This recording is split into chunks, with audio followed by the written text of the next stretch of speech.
Hello students, हम लोग पढ़ रहे हैं इकोलॉजी और इकोलॉजी के लास्ट क्लास में हम लोगों ने पढ़ लिया था सिंथेटिक कैरेक्टर्स के बारे में। आज हम बात करेंगे एनर्जी सोर्स ऑफ कम्युनिटी। आज का जो हमारा टॉपिक है वो है एनर्जी सोर्स ऑफ कम्युनिटी या फिर हम लोग बोल सकते हैं समुदाय में ऊर्जा के स्रोत। सिंपल सी बात है, हम लोग जानते हैं किसी भी चीज को या किसी भी जीव को चलाने के लिए या किसी भी जीव को अपनी लाइफ सरवाइव करने के लिए एनर्जी की नीड होती है। तो सिंपल सी बात है, कम्युनिटी में भी किसको इंक्लूड किया गया है? इको सिस्टम को। किसको इंक्लूड किया गया है? इको सिस्टम को इंक्लूड किया गया है। और इको सिस्टम में बायोटिक और एबायोटिक फैक्टर्स को क्या किया गया है? इन्वॉल्व किया गया है।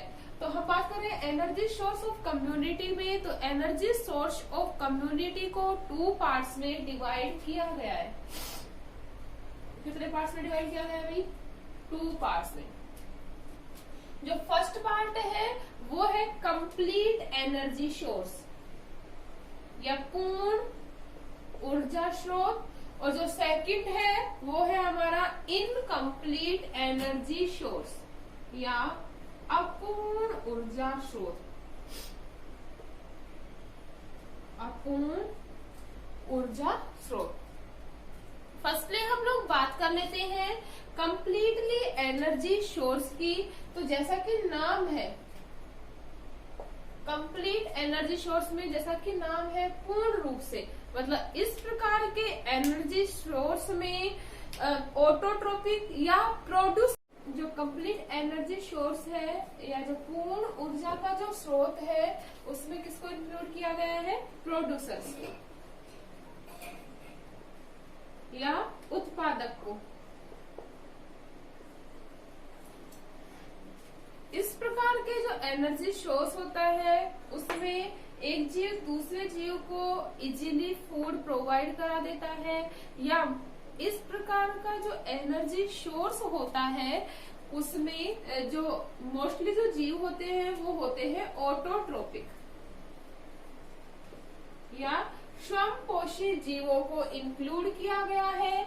जो प्रोड्यूसर्स होते हैं इनका हम लोग एग्जांपल देख सकते हैं इस प्रकार, या फिर हम बोल सकते हैं जो कंप्लीट इकोसिस्टम है उसमें इंक्लूड किया गया है, जैसे घास के मैदान, घास के मैदान, वन, तालाब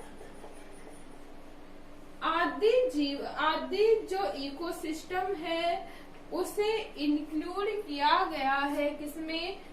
कंप्लीट इकोसिस्टम में। कैसे वो हम देखते हैं। जैसे बात करें घास के मैदान में, तो घास के मैदान में जो प्रोड्यूसर्स होंगे वो कौन होगी? ग्रासेज। कौन होगी? ग्रासेज। और छोटी जो हर्ब शर्ब है वो है होंगी। फिर उनसे जो छोटे जीव है वो इजीली फूड ऑब्टेन कर लेंगे। लेकिन जो मोस्टली जो घास के मैदान है उसमें जो मेन कम्युनिटी होगी वो क्या होगी? घास या वेजिटेशन। क्या होगी? वनस्पति होगी। जो वनस्पति है वो क्या है? प्रोड्यूसर। क्योंकि ब्रह्मांड में कंप्लीट जो एनर्जी का सोर्स है वो क्या है? सन की प्रेजेंस में, सनलाइट की प्रेजेंस में जो ग्रासेज है वो अपना फूड फॉर्मेशन कर लेंगी और क्या कहलाएंगी? प्रोड्यूसर कहलाएंगी। तो जो घास के मैदान है, वन है, और जो तालाब है, तालाब में क्या बनेगी? एल्गी। एल्गी कुछ बैक्टीरियाज होंगे। हम लोग जानते हैं एल्गी क्या है? एल्गी भी प्लांट्स किंगडम में इंक्लूड की गई है और इसमें भी क्या होती है? फूड बनाने की कैपेसिटी, फूड फॉर्मेशन की क्या पाई जाती है? कैपेसिटी पाई जाती है। तो ये सब किसमें इंक्लूड किए गए हैं भाई? कंप्लीट एनर्जी सोर्स में या कंप्लीट ऊर्जा के स्रोत में इंक्लूड किए गए हैं। अब हम सेकंड बात करते हैं incomplete energy source of community या अपूर्ण ऊर्जा के स्रोत की बात करते हैं। जैसा कि नाम है अपूर्ण मतलब इनकम्प्लीट। इस प्रकार की जो कम्युनिटी होती है उसमें स्वयं के द्वारा फूड का फॉर्मेशन नहीं किया जाता। फूड का फॉर्मेशन नहीं किया जाता। नाम ही है क्या? इनकम्प्लीट, मतलब कंप्लीट नहीं है, मतलब इसमें कोई एनर्जी का पर्टिकुलर सोर्स प्रेजेंट नहीं होता है, तो फूड का फॉर्मेशन नहीं होगा। अब सिंपल सी बात है, जब फूड का फॉर्मेशन नहीं हो रहा तो ये फूड कहाँ से ऑब्टेन करेंगे? तो इनमें जो फूड का जो ऑब्टेन करने का जो वे होता है वो ये होता है कि जैसे ग्रासलैंड है, या फिर हम बात कर सकते हैं वुड ट्रीज, सॉरी किसकी बात कर रहे हैं? ट्रीज। ट्रीज का जो ब्रांचेज है वो कट गई, और इन ब्रांचेज के द्वारा, इन ब्रांचेस को यूज करके जो दूसरे जीव है वो क्या कर रहे हैं? फूड ऑब्टेन कर रहे हैं। तो ये क्या होगा? इनकम्प्लीट, मतलब इस प्रकार का एनर्जी सोर्स होता है उसमें कोई पर्टिकुलर एनर्जी का सोर्स नहीं होता। ये जो जीव होते हैं या इस कम्युनिटी में जो एनर्जी होती है वो दूसरे प्रकार के या कंप्लीट प्रकार के एनर्जी सोर्स से ऑब्टेन की जा सकती है, वो भी इनडायरेक्टली फॉर्म में। तो ये क्या था हमारा? Incomplete energy source. नेक्स्ट अगर हम बात करें, जैसे हम एग्जांपल की बात करें, ट्रीज या गुफा में रहने वाले जीव, गुफा में रहने वाले जीव, गुफा में रहने वाले जीव है। जैसे हम बात करें गुफा में रहने वाला जीव है, दूसरा जीव कोई मरा हुआ पड़ा है, उससे क्या कर लेगा? कोई मरा हुआ जीव पड़ा है, इससे क्या ऑब्टेन करेगा? एनर्जी ऑब्टेन करता है। क्लियर है? अगर हम बात करें, अगर इन्हें इन जीवों को या इनकम्प्लीट इकोसिस्टम वाले एनर्जी सोर्स में अगर कोई जीव नहीं मिलता है, अगर फूड नहीं मिलता है, तो इसमें इस जीवों की क्या हो जाती है? मृत्यु हो जाती है। क्या हो जाएगी? जीवों की मृत्यु हो जाएगी। क्यों? डायरेक्टली इनके पास एनर्जी का कोई सोर्स अवेलेबल नहीं होता है।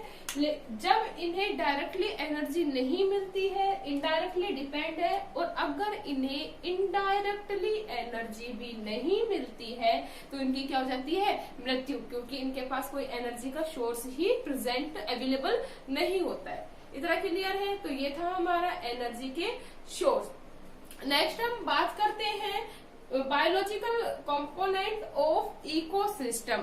क्या है अपना topic? Biological component of biological component of ecosystem.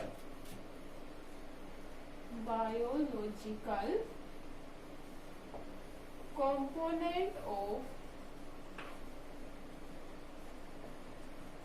Ecosystem,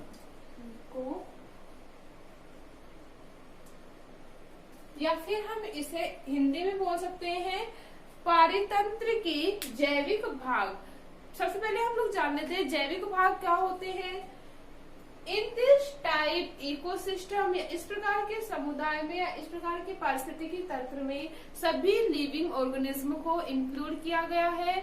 इसके साथ ही साथ जो इकोसिस्टम का बैलेंस बनाने वाले डिकम्पोजर्स हैं उनको भी क्या किया गया है? इंक्लूड किया गया है। ठीक है, तो हम लोग बात करें बायोलॉजिकल कंपोनेंट ऑफ इकोसिस्टम में, इसमें इन्हें वेरियस टाइप के पार्ट्स में डिवाइड किया गया है। फर्स्ट है प्रोड्यूसर,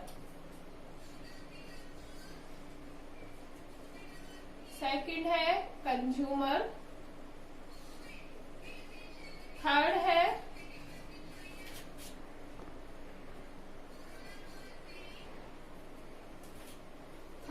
डिकम्पोजर,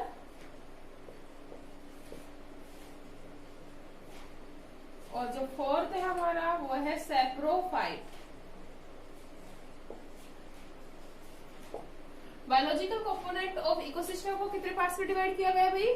4 पार्ट्स में, producer, consumer, decomposer and saprophyte. Firstly हम लोग बात कर लेते हैं व्हाट इज प्रोड्यूसर। हम लोगों ने पहले भी बताया है जो प्रोड्यूसर्स होते हैं वो क्या कहलाते हैं? ऑटोट्रोपिक, मतलब स्वयंपोषी।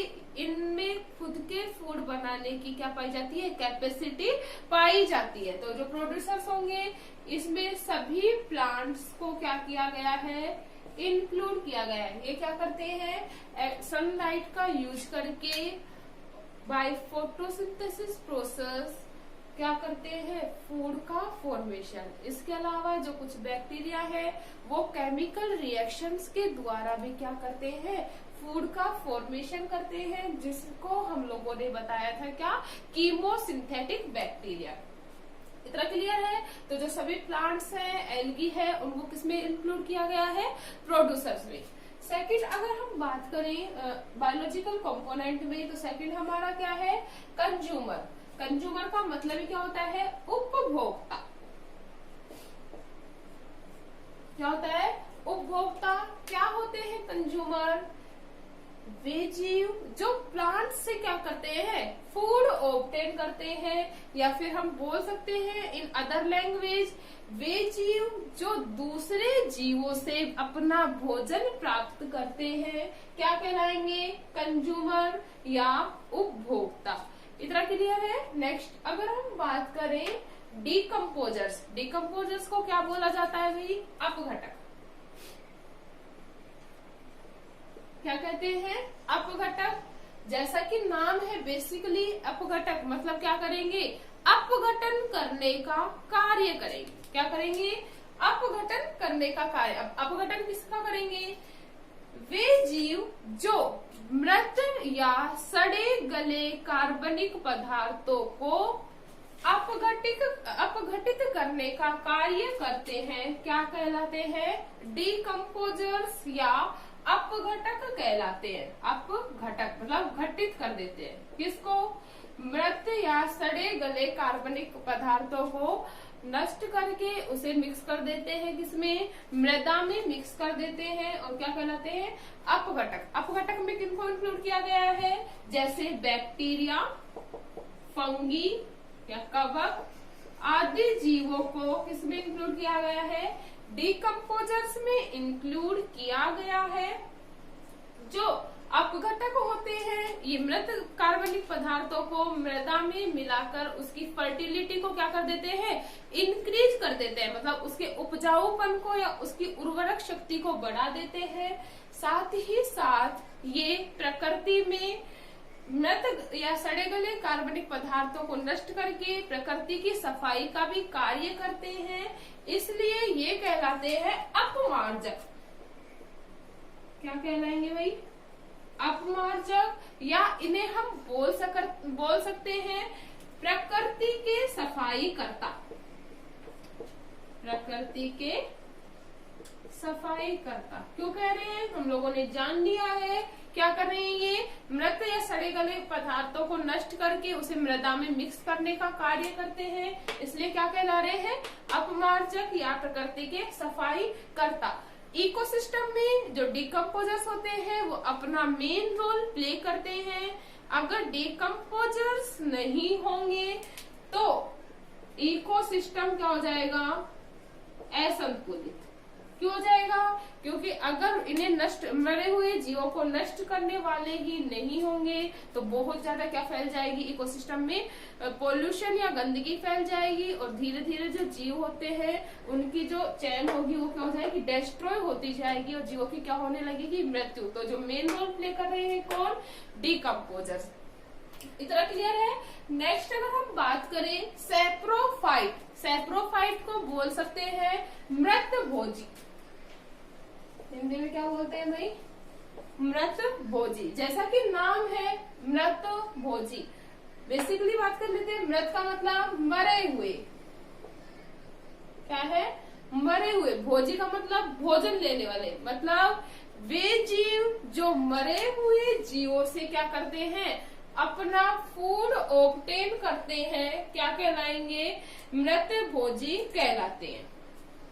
क्लियर है? तो ये था हमारा बायोलॉजिकल कंपोनेंट ऑफ इकोसिस्टम। मृत भोजी क्या होंगे? वो जीव जो मरे हुए जीवों से क्या कर रहे हैं? अपना भोजन ऑब्टेन कर रहे हैं, क्या कहलाएंगे? मृत भोजी। तो ये हमारा था बायोलॉजिकल कंपोनेंट ऑफ इकोसिस्टम। इतना क्लियर है?